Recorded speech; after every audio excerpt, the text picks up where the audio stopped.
எல்லாருக்கும் வணக்கம். நான் மல்லிகா பேசுறேன். இன்ஸ்டாகிராம்ல சமீபத்தில் தான் கொஞ்சம் ஆக்டிவா இருக்கு. இன்ஸ்டாகிராம் ஓபன் பண்ணாலே விஜய் சாரோட ரீல்ஸ் தான் வந்துட்டே இருக்கு. நிறைய பேர் சப்போர்ட் பண்றாங்க.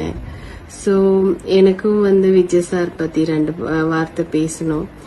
திருப்பாச்சி ஷூட்டிங் பண்ணும்போது ரொம்ப பாவமான ஒரு கேரக்டர். சீன் முடிச்சிட்டு நான் ஒரு சேர்ல போய் உட்காரும். ரொம்ப எல்லாம் பேச மாட்டாங்க. பேசினா பேசுவாங்க, ஆனா ரொம்ப எல்லாம் பேச மாட்டாங்க. சோ அப்படிப்பட்ட ஒரு ஆளை எப்படி இந்த மாதிரி ஒரு கட்சி ஆரம்பிக்க போறாங்க, எப்படி எல்லார்கிட்ட பேசுவாங்கன்னு நான் யோசிச்சுட்டு இருந்தேன். ஆனா அவர் ஒவ்வொரு இடத்திலும் போய் மக்கள் கிட்ட பேசும்போது அவர் ரொம்ப மாற்றம் இருக்கு. அவருக்கு ரொம்ப மாற்றம். ஏன்னா அவருக்கு அந்த உள்ளுக்குள்ள இருந்து பேசுறது பார்க்கும்போது தெரியுது, அந்த ஸ்ட்ராங்கான ஒரு பர்சன் அவரு.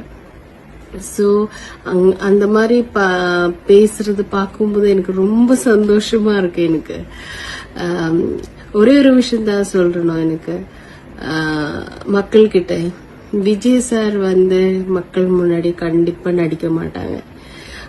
ஆக்ஷன் சொல்றதுக்கும் கேமரா முன்னாடி இருந்தா மட்டும்தான் அவர் நடிப்பாங்க.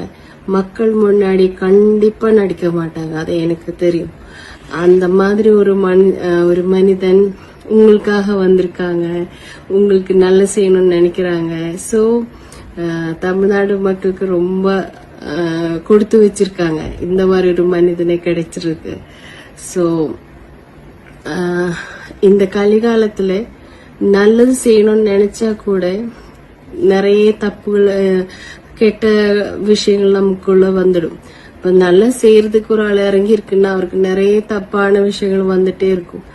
ஆனா கடைசியில அவரு தான் ஜெயிப்பாங்க. கண்டிப்பா அவர் ஜெயிக்கும், அது எனக்கு தெரியும். இன்னொரு விஷயம் நான் விஜய் சார் கிட்ட சொல்லணும். விஜய் சார் நீங்க ரொம்ப நல்ல மனுஷனா இருக்காங்க. சோ நீங்க உங்களே பாத்துக்கோங்க. ஏன்னா சதி செய்யறதுக்கு, கூட்டத்திலே சதி செய்யறதுக்கு நிறைய பேர் வருவாங்க. அதனால நீங்க உங்களே பாத்துக்கோங்க. நீங்க நல்லா இருந்தானா கண்டிப்பா உங்களை நம்பி எல்லாருக்குமே நீங்க இருப்பீங்க, எனக்கு நம்பிக்கை இருக்கு. சோ உங்களுக்கு ஆரோக்கிய ஆயுசும் கிடைக்கிறதுக்கு நான் பகவான் கிட்ட வேண்டிக்கிறேன். All the best Anna, all the best.